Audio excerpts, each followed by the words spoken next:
We were going to talk about how 4th and 5th edition blend together. Was that the plan? All the things? Yes. Well, actually, that's only two of the things, because my actual campaign is happy to accept characters of any D&D Origin edition. We just haven't pushed it on a couple of flavors. Oh, cool. It's funny you bring that up now. I ran an XDM game recently. Before that, I ran a Witcher game, which are inherently incompatible because one is D20 and one isn't. And we're about to sit down and run 5e on Sunday, which I have never played, ever. I probably haven't run a raw D&D game, or remotely close to a raw D&D game, since I was 14. The thing that's super different about 5th Ed compared to the others is that the so-called bounded accuracy makes even a +1 swing kind of much more of a big deal. Bounded accuracy, you lost me. So the point is to make sure that the roll of the d20 is especially valuable, and that the weight of someone even having a +3 or a +4 as a personal intrinsic value is also extremely valuable. I see. So the heavyweight power that gets thrown around a whole lot is called advantage. Right. And rolls 2 d20s, or the best of two. You take the best d20 out of a pair. Right. Or disadvantage, where you take the worst d20 out of a pair. And in the approximate average, that's worth about 5 off, one way or the other. But the fact is that it's exceedingly hard. It's about twice as hard to fumble, or for disadvantage, about twice as hard to crit, under this bounded accuracy model. And even a +2 is a pretty high swing when it comes to that. If you have a personal +4 and a +1 weapon, so you've got +5, and you have advantage, you basically paste things. And if you have disadvantage, but you have that same output of gear and stats, your disadvantage is basically removed. Then your +4 and your +1 are barely enough to hold it off, and your chances of critically are still half. Now, mind you, read as written, the crits in 5e suck. Do they? I'm not running this game. I'm not familiar with how crits work. Double dice? They just make you roll the damage twice. Okay. I'm so excited.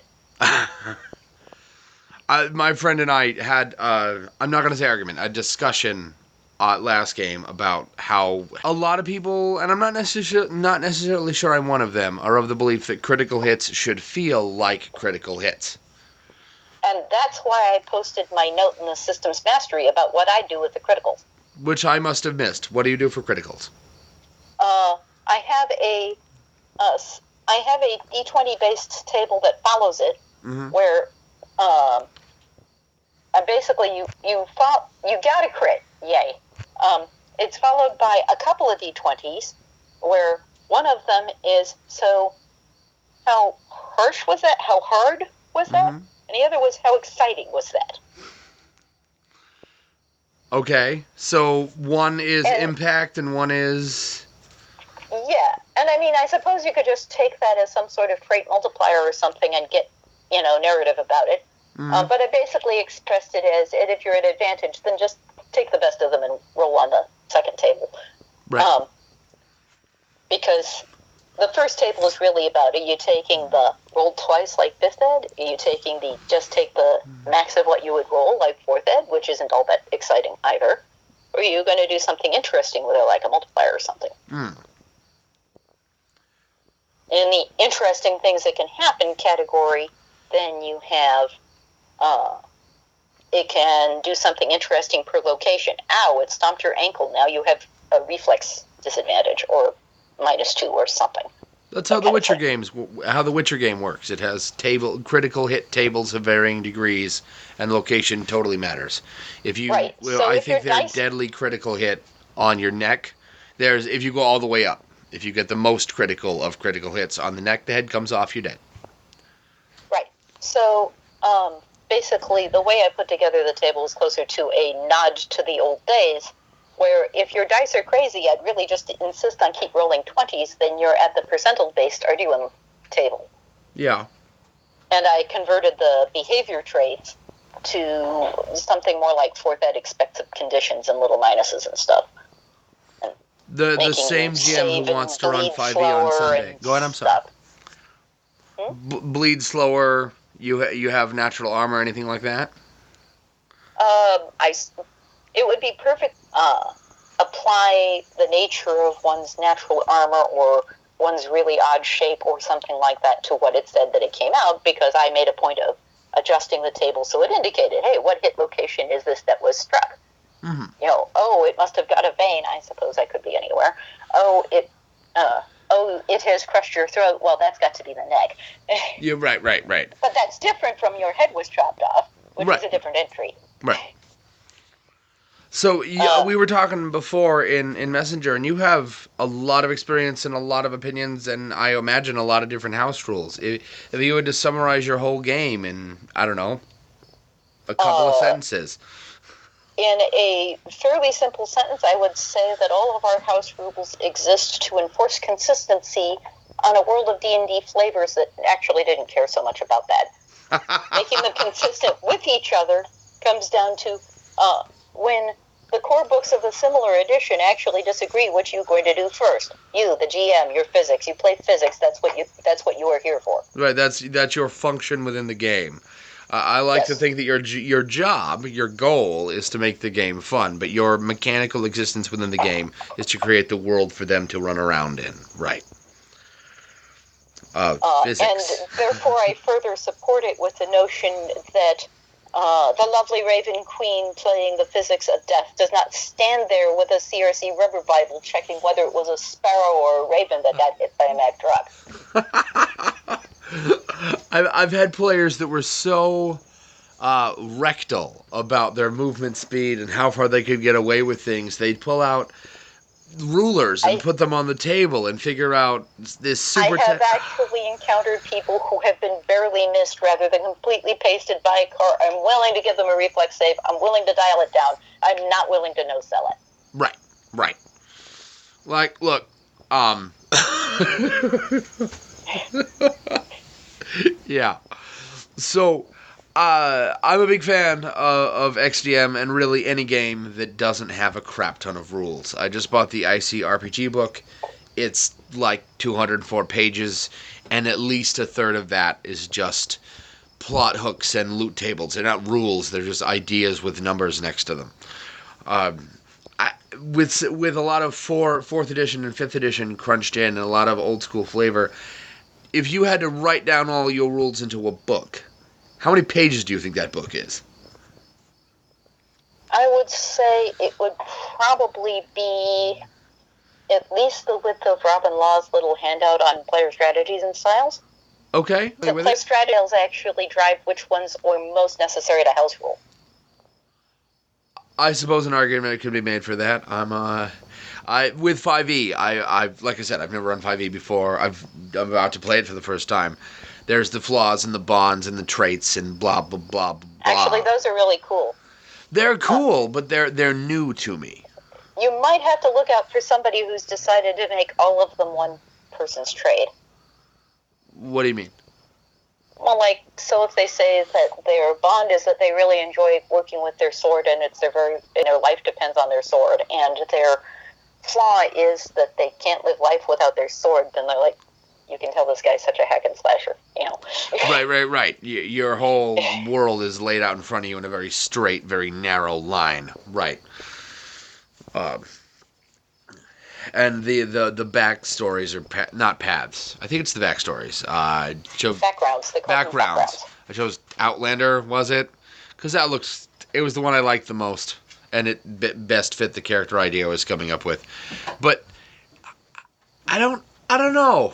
Since I haven't played 5e and I don't know how all the layers work, I'm level 1 and I have 18 AC, and That's pretty good. And I don't have good strength or good con.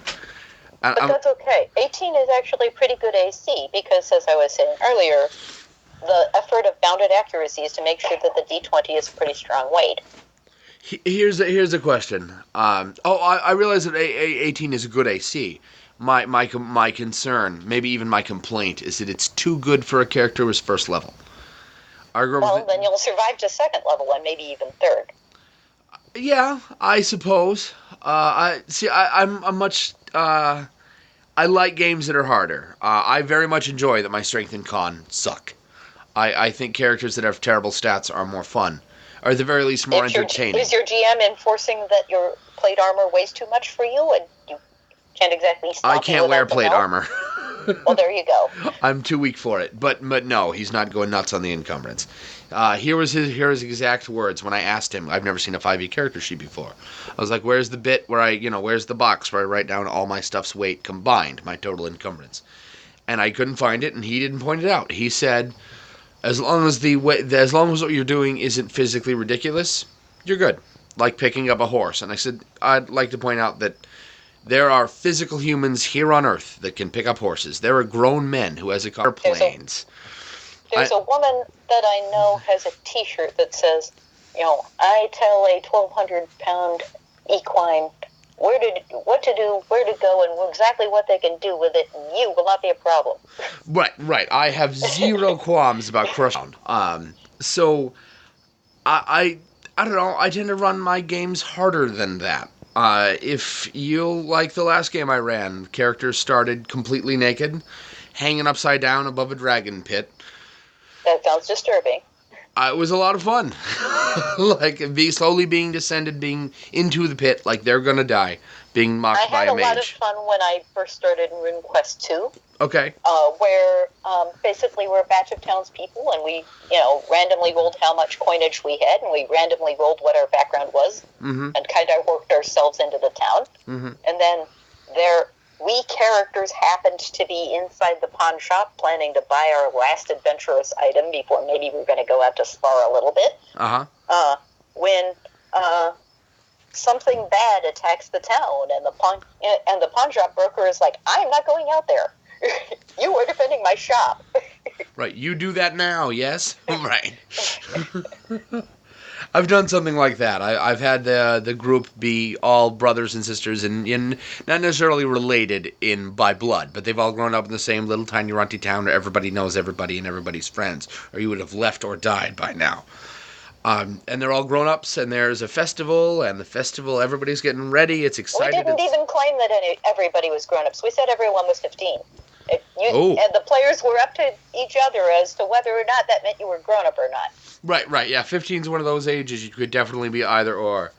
The festivals, it's harvest time, right? Everybody's super excited, the whole town's come together. The whole town collectively is probably worth a single gold piece, and it's all right here, right now, on the table. And bad guys show up and burn that entire village to the ground. And my character scraped and scrunched to have chainmail. Ooh. And then could barely afford a wooden, not metal-tipped, wooden spear. Nice. It was a lot of fun. Worth every penny. It was great. I bet. Said players, attacked they ran from the monsters who sacked the village, but eventually I put one in front of them that they couldn't run away from. I don't usually do that. I don't usually provide a single path to success. But this particular time, I wanted to see what was going to happen. And the path was, kill this Minotaur with an axe before he kills you. And they did. They essentially gathered around him in big circles. I played his brains a certain way, so they did actually have a chance to live. Not a very big one, but they did have one. But they had the action economy on him, and they did, and they won. And here they are in really they're wearing clothes, but they're torched and singed and dirty now. And between the four of them, they have one weapon and nothing else. And at some point, when they finally all got, sticks, they except for the one guy who decided to keep an axe, right? They loved it. It was amazing to watch what is essentially cypress sticks turn into just... They might as well have been gifts from God. It was really, really cool, and I've never seen a player appreciate something that didn't have a +1 bonus on it that much. It was a lot of fun. So you throw a lot of everything into everything. That's really cool. So I try to make the initial system for a given PC be as close to the baseline as it, that is its character's personal physics. Just as in real life, when I take a long rest, I apparently only spend 6 hours on it. I sleep pretty darn solid, and I'm good to go I can handle longer than a usual day compared to some people. My housemate, she must be a 5th edition character, because she can do 20 minutes and she's good. I A long rest in 5e is what, 8 maybe hours? Edition, man. That whole 5 to 15 minutes thing, she good. It is 5e it's 8 hours of sleep, right? For a long rest. But 1 hour is a short rest, and that'll get you like spell spots back if you're the right character and things like that. Oh, I see. Yeah, I don't survive well on a long rest. I'm gonna need like 10. I kind of don't actually succeed well at a mere 55 minutes. It's like I can take 90 minutes and get something. But an hour is not quite enough. Or I can take 5 minutes and take my shoes off. But this little bitty in between, not so much.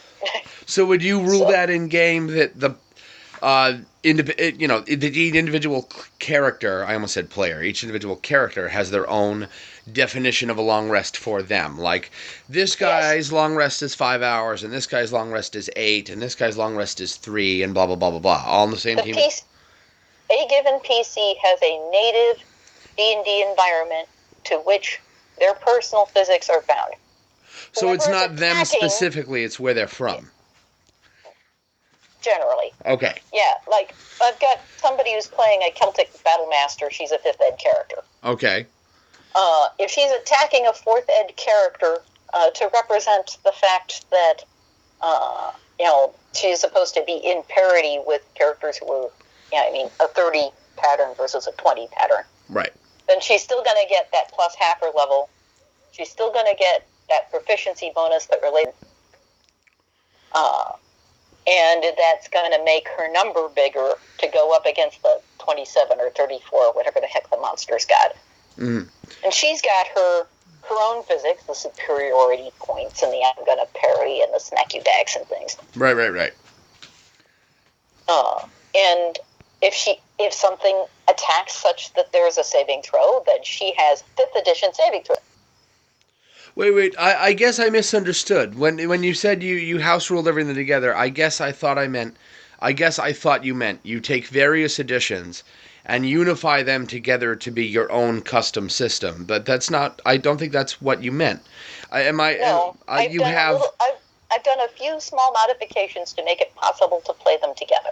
But you could have in the same game 4 different players, and one of them has a 2nd edition character sheet, and one of them has a 5th edition, and so on. That is even cooler, and I'm not sure I have the drive to do that. The way that I have handled it for the 1st edition and 2nd edition characters is a little odd, because in 1st edition and 2nd edition, the notion of a combat round was based on a minute rather than on 6 seconds. Right. And the notion of how much damage a sword does was still a D8 plus 1 or D10 plus 1, depending on your type of sword. Right. Unless you're really crazy and wanted a short sword. But what a D6 worth of damage meant was a bigger and a different deal when your fighter lord might have 43 hit points. Right. Just because they rolled bad on the dice. Now, it's just as true, 5th edition with its hit dice, if you roll them, might still also be true that the fighter lord might have 43 hit points. But the bounded accuracy makes a difference there, and the whole D8 and whatnot. It is extremely unlikely that someone has rolled so poorly in 5th edition that they merely have 43 hit points if they're at any notable level. Right. It is not at all unreasonable for a celestial Eladrin fire woman to have 45 hit points. In fact, that's middle of the range. I mean, it feels a little low, and it is a little low, but it's not great, but it's not even anywhere near the minimum of what her right. It's not poor by any stretch of the term. Right. Which means that, yes, it will take a few sword blows. Guess what? A sword is not going to get near her, because she is not going to stick around for this shit. She is not interested in bleeding. Right. So how do you... This is really, really interesting. Earlier editions of the game didn't have feats and skills as we know them today, and spell slots, and how do you rectify all of that? It sort of had spell slots, in the sense that you could have X number of 6th level spells or 4th level spells or 2nd level spells or such like per day. Okay. Except for one spell that let you split them up a little bit. there was not a way to split them up and say, well, I can use my 6th level spell slot on a 2nd level spell. Right. No. If you were a creature of power, if you were an 11th level wizard, your dinky little 1st level spell does 11th level wizards of power. Right. I suppose that's true. If you take the label off, if you swap out the term spells per day for spell slots, they're actually not that different. Correct. Yeah. And 2nd edition really went there. Right. I was just having a discussion like that with a friend of mine. Of that is really, people make jokes about the 15-minute adventuring day. Okay, we ran out of spell slots, we did the thing, now we're going to nap. But it is a lot more in 1st edition that it was about the Game Master's oracular morning, where the Game Master hinted really loudly what types of spells you probably want to memorize this morning. And the savvy player said, I think I might be interested in that. I never did that. And then the encounters that happened to come against you might resemble that, or might resemble not that, if he was trying to nettle you. Yeah, see, I never played that way. I always felt that it's kind of... people I know just sort of said, I have a wizard who really likes cold instead of fire, and they just memorize... I'm sorry, my head's still spinning at the idea of a 1st edition, 2nd edition, 3rd, 4th, and 5e character on the table at the same time. Right, so what I was saying is I actually ran a combat where some bad things, shadowy beasts, whatnot, attacked the house of some people who were 4th and 5th editions. And, so their kids hopefully don't get involved. And their parents are part of the group who are like, oh, bad things. We are coming to, do they arrive in time? Next on our heroic moment kind of thing. And, so Dad's a 1st edition bard. Yes, he's 23rd level after he was a 9th level fighter and a 9th level thief. Hey, this is already a Mary Sue hack. He's only supposed to be up to 8. He's only supposed to be up to 8. But, you spend another 40 years studying shit. Maybe you manage to catch up to 9. Right. But, Dad's not exactly young over there. You don't get to be a bard unless you're a human or a half-elf. Right. So it's like, in 1st edition, they weren't really, you get this and then you get these feats. They were really superheroes of that type of character. Oh, absolutely. Conan the Barbarian said that character in the book said he was a thief. Conan the Barbarian is probably level 9 until he becomes... He might be multi-class fighter thief, but he said he was a thief and he meant it and he climbs like a mofo. Every one of those character types, if you look at only what I call the class card, the traits just before it says the table of what your experience gets you. Yeah. Basically, your class card features are already there. Rangers are going to get a ton of languages. They're going to be like mofos against any of this medium-sized list of bad things. Mm-hmm. Fighters are going to get more attacks per round sooner. Paladins are going to be this holy oath of don't carry a lot of crap, just smite things kind of guys. Right. Be nice people. Heal your friends kind of stuff. Hero to the downtrodden. And people right. split paladins into, am I going to be the super nice chivalric person or am I going to be the oh god evil must die person? By implementing them as superheroes, then somebody who got to play they said it thief, not rogue, not sneak, whatever. They said thief, and all these powers that you got as a character were about doing all the sneaky and bouncing around ninja-ish things. Right.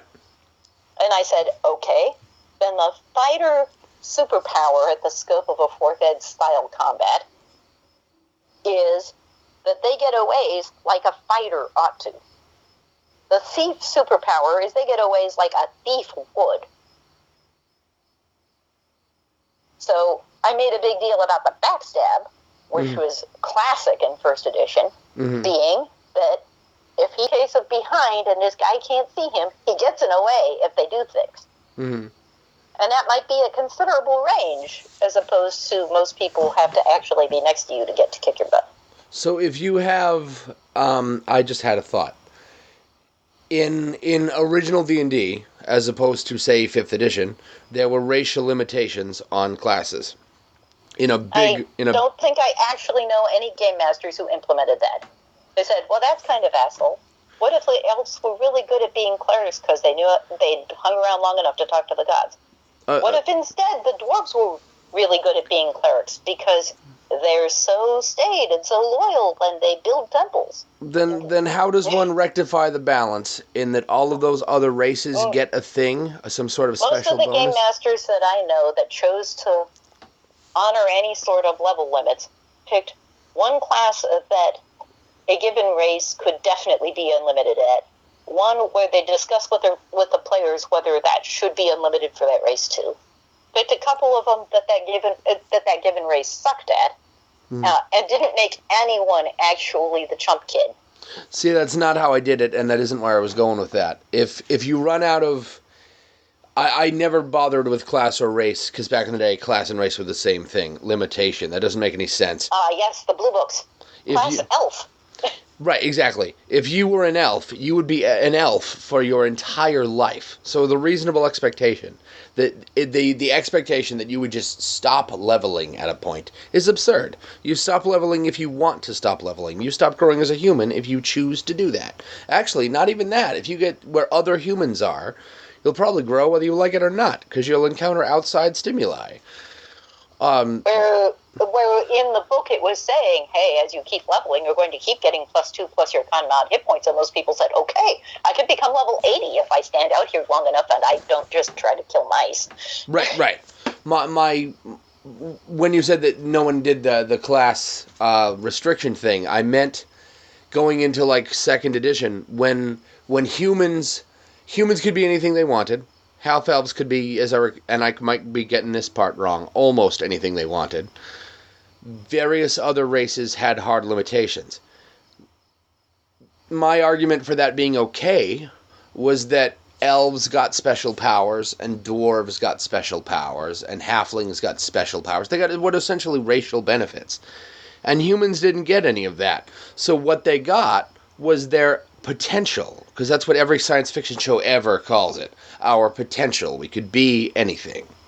Whereas different demi-humans were slanted towards specific paths. And I have no problem with the half-orc being a cleric, because... It's a good route if that's what the group wants to do, but an equal but exceedingly different good route is to say, well, it's kind of silly to say, oh, these guys got these special powers just because they were born with pointed ears, and to say, this context, where all of your people are human, everybody freaks out. I wanted to be a dwarf paladin, what am I going to do, blah, blah, blah, blah, blah. No, I'm not taking away the ability to be +2 in this stat, or be really fond of Paradin, or any of these things. I'm just saying that all your characters are human, because you're coming from those cultures, not because you can't use the picture art.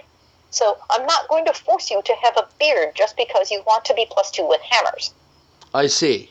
It's one way to look at it. I never looked at it like you get special powers because you have pointy ears. I looked at you get special bonuses to nature because you grew up in a forest.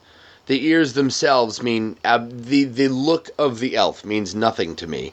It's where you grew up. If you're a human who grew up in the mountains, and you can tell me why that happened, you can have dwarven racial bonuses.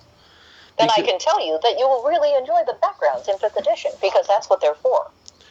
Yeah, I picked one. I'm making a human paladin because I haven't played one in a very long time. I haven't been a player for like 15 years. This ought to be fun. And I was just stunned at the amount of power that I have at level 1. Because I remember that clerics couldn't heal until 3rd level.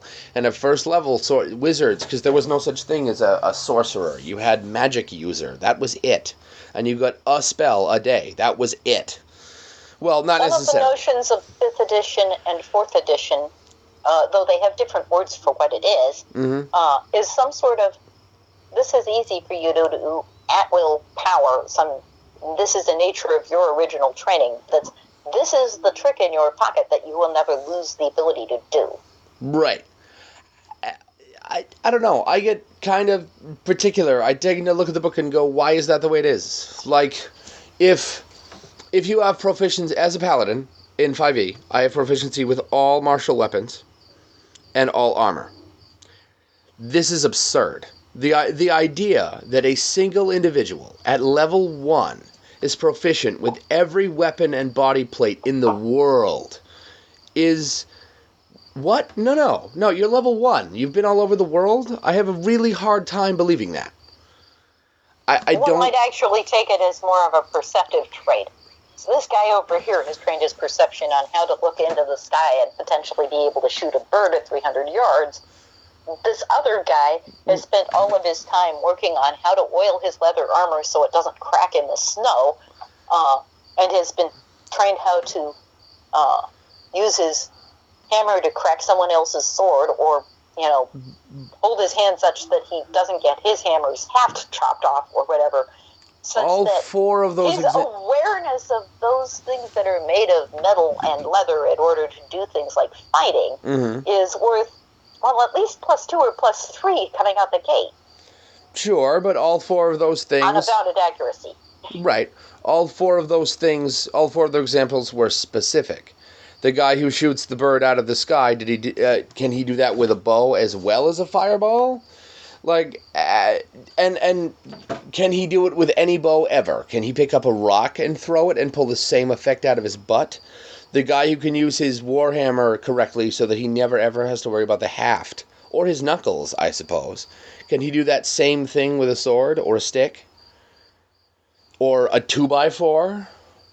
And things like this is why 4th edition pooled the weapons into types, like 2nd edition pulled the weapons into types. Like, I just...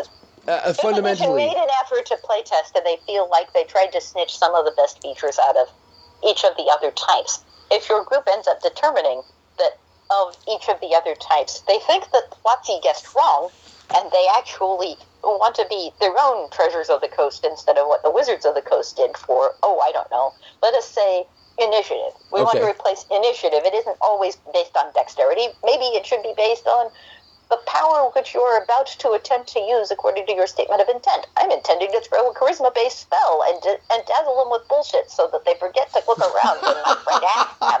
I love that definition. I'm going to cast a bullshit power now, and I'm going to fuel it with my charisma. Vicious mockery, I think, but it's no. Neener, I have...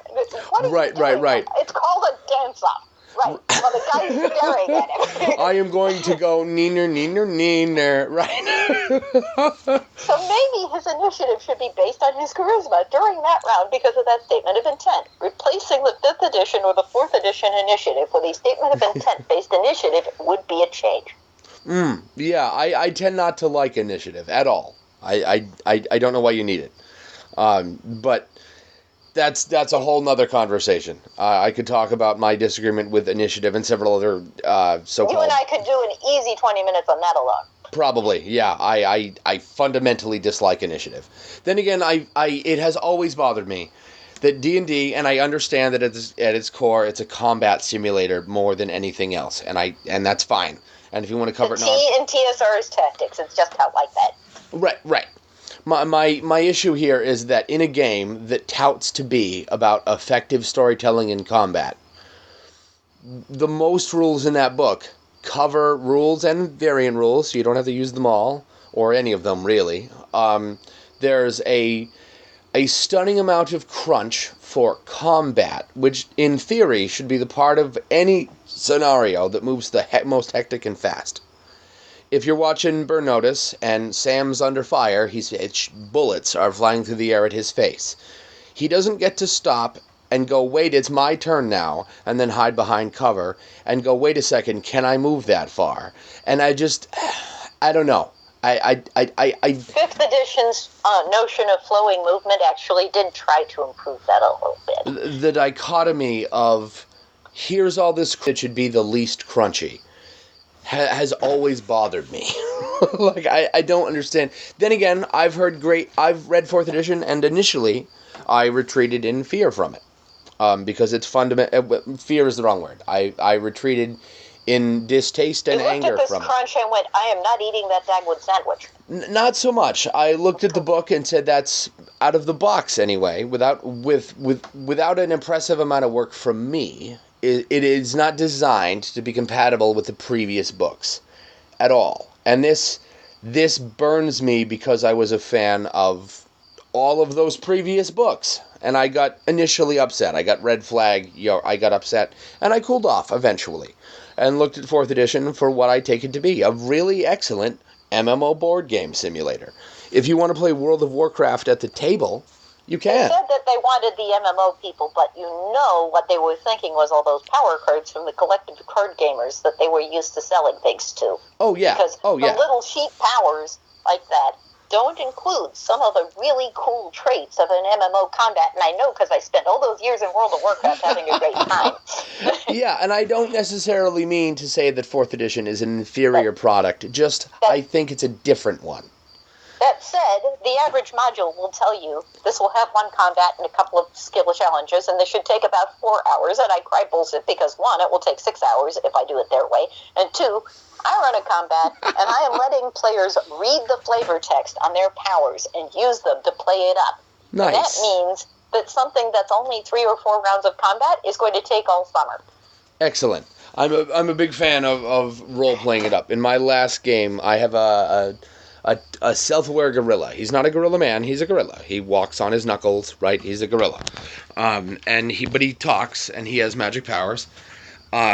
And the race is just there for window dressing. There are no racial bonuses or proficiencies or skills or feats or any of that. And he has actual magic power, but he functions very much, he acts very much like he imagines Houdini would act if he was a gorilla. So he carries like a cloak around to throw things on top of and then do magic and pull it away. And he has ropes come out of his big, ridiculously poofy bell-bottom sleeves. And it's a lot of fun to watch him roleplay. Because he is doing the same end result as basically everybody else at the table. He's attempting to physically harm somebody, or physically charm somebody, physically harm or emotionally charm somebody with his magic powers. Everyone at the table has magic powers in this particular game. That's not like an assignment, that's just what they all chose. But he's the most fun to watch, because for him, every single thing he does is a stage performance, and it is both... It takes longer, but it is such a joy to watch. It's hilarious. And I will totally trade. And if his performance aspect failed because he was in like that, he would be disappointed even if he were successful. Probably, yeah. Probably. If nobody could see him do his bit. Right. I would trust him to find a solution to that. That happened once. He said, I'm going to make a ball of light. And I went, okay. He goes, no, wait a second. No, I'm not. I'm going to make a bunch of magic fireflies pop into the air. Like, hover around me so people can see me. But one of those laser light shows you see on TV? I was like, sure. And I was like, what color are they? And he went, oh, all of them. Like, there you go. Okay, sure. And it was a lot of fun.